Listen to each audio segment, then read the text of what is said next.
Bienvenidos a la ayudantía número 8 de Química del programa de ayudantes docentes, en donde hablaremos sobre las aminas y los compuestos carbonílicos. En primer lugar, hablaremos acerca de las aminas. Las aminas son compuestos químicos orgánicos que pueden ser consideradas derivadas del amoníaco mediante sustitución de 1, 2 o los 3 hidrógenos por radicales alquilos o arilos. Se pueden nombrar como alquilaminas o como alcanoaminas. Cuando se nombran como alcanoaminas, el radical que posee la cadena más larga da el nombre al compuesto y los sustituyentes unidos directamente al nitrógeno se indican con el localizador N. Los radicales se colocan en orden alfabético y si uno está repetido, se indica como di o tri. Si en la molécula hay otra función prioritaria, el grupo se considera sustituyente y se nombra como amino. Con respecto a su solubilidad en agua, las aminas primarias y secundarias son relativamente solubles en este solvente, solo hasta 6 átomos de carbono. Por el contrario, las aminas terciarias son muy poco solubles en agua. Esto se explica dado que las aminas primarias y secundarias, al tener enlaces nitrógeno-hidrógeno, tienen la capacidad de formar más puentes de hidrógeno, a diferencia de las terciarias, que solo lo pueden realizar a través del nitrógeno. Cabe destacar que estos puentes de hidrógeno son más débiles que los que forman los alcoholes, ya que, como vimos anteriormente, el oxígeno es más electronegativo que el nitrógeno. Dado lo anterior, las aminas primarias y secundarias son más solubles en agua que las terciarias, puesto que a estas últimas les cuesta formar puente de hidrógeno por el impedimento estérico de sus radicales alquilo. En relación a su punto de ebullición, estos serán más bajos que los de los alcoholes y mucho más altos que los de hidrocarburos de igual peso molecular. Es necesario mencionar que las aminas alifáticas son más básicas que el amoníaco, puesto que los radicales alifáticos son dadores de electrones. Por lo tanto, aumentan la densidad electrónica del nitrógeno y de este modo le es más fácil compartir su par electrónico. En cambio, las aminas aromáticas, es decir, que uno de sus radicales alquilo sea aromático, son más débiles que el amoníaco, porque el par electrónico de nitrógenos se puede deslocalizar en el anillo aromático. Las aminas actúan como nucleófilos, y en este caso la amina viene a reemplazar al halógeno en el otro compuesto, que en este caso es el yoduro de metilo. Entonces, la amina reemplaza uno de sus hidrógenos por el grupo metilo, y este hidrógeno que sale forma ácido junto al yodo, ácido yohídrico, y en solución acuosa el ácido está disociado, la amina se ioniza y en este caso nos queda dietilamonio, más el ion yoduro nos queda yoduro de etilamonio. Al aumentar la temperatura, se favorece el ataque nucleófilo, en donde las aminas desplazarán al grupo hidroxilo, obteniendo la formación de una amida.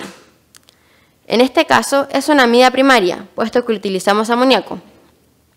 Para obtener una amida secundaria, usaremos una amina primaria, y para obtener una amina terciaria, usaremos una amina secundaria. Ahora hablaremos acerca de los compuestos carbonílicos. Los compuestos carbonílicos son un amplio grupo que incluye a los aldehídos, ácidos carboxílicos, cetonas, ésteres y amidas. El carbono del grupo carbonil es sp2 hibridado y forma ángulo de 120 grados.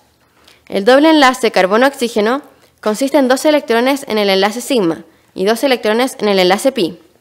La alta electronegatividad del átomo de oxígeno atrae a los electrones de ambos tipos de enlace, constituyendo un grupo funcional altamente polarizado. La polarización del enlace pi puede ser representada de la siguiente forma, o bien su forma híbrida. Aldehídos y cetonas. Se nombran cambiando la última O de los hidrocarburos por los sufijos al en los aldehídos y ona en las cetonas. El grupo funcional corresponderá al carbono 1 en aldehídos y en cetonas se le otorga el menor número posible. Los aldehídos más simples pueden adquirir también el nombre común de los ácidos carboxílicos, eliminando la palabra ácido y sustituyendo el sufijo ico por aldehído. Si no corresponden a la función principal, los aldehídos serán nombrados como sustituyentes, utilizando el prefijo formil. Las cetonas también pueden nombrarse indicando el nombre de los radicales unidos al grupo carbonilo, seguidos de la palabra cetona. Si la función cetona no es la principal, se utilizará el prefijo oxo para nombrarla. Los alcoholes pueden ser oxidados a aldehídos utilizando dicromato de potasio o clorocromato de piridina. Las cetonas Podemos obtenerlas mediante la oxidación de alcoholes secundarios, utilizando los mismos catalizadores. La tautomería corresponde al equilibrio químico entre las formas ceto y las formas enol de algunos compuestos. Para los compuestos monocarbonilos, la forma enol es bajísima. El enlace pi-carbono-oxígeno de las cetonas es más estable que el enlace pi-carbono-carbono en la forma enol. En cambio, para los compuestos dicarbonilos, predomina la forma enol. La mayor estabilidad puede ser atribuida a la estabilización por resonancia entre ambos carbonilos a través de un puente de hidrógeno. Los ácidos carboxílicos se nombran anteponiendo el prefijo ácido y luego el nombre del alcano dependiendo de la cantidad de átomos de carbono de la cadena principal. Finalmente, se coloca el sufijo oico. En caso de haber dos grupos carboxilo, se agrega el sufijo dioico. Acá como ejemplo tenemos un ácido carboxílico con 3 carbonos y un grupo hidroxilo en el carbono 2. Por lo tanto, su nombre es ácido 2-hidroxipropanoico, o más conocido como ácido láctico. En este otro ejemplo, tenemos un ácido carboxílico con 2 funciones carboxilo, y por tener 6 carbonos en su cadena principal, lo llamaremos ácido hexanodioico. Podemos obtener alcoholes primarios a través de la reducción de ácidos carboxílicos, utilizando como catalizador al hidruro de litio y aluminio. Ésteres.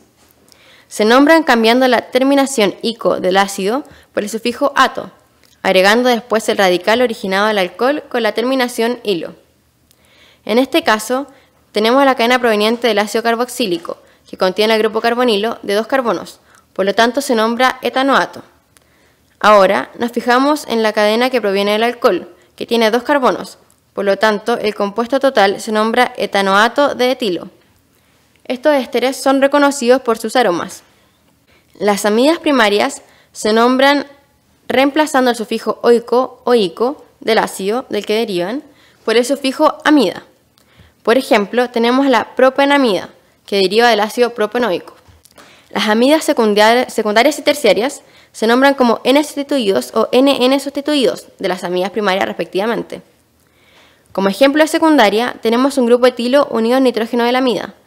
La cadena principal tiene 2 carbonos, por lo tanto la nombramos N-etil-etanamida. Como ejemplo de las amidas terciarias, tenemos un grupo etilo y un grupo metilo en el nitrógeno del grupo amida. Por lo tanto nos queda N-etil-N-metil-butanamida. Podemos encontrar grupos amida en el enlace peptídico entre 2 aminoácidos, como ejemplo. El amoníaco, las aminas primarias y las aminas secundarias reaccionan rápidamente con los acicloruros para formar amidas.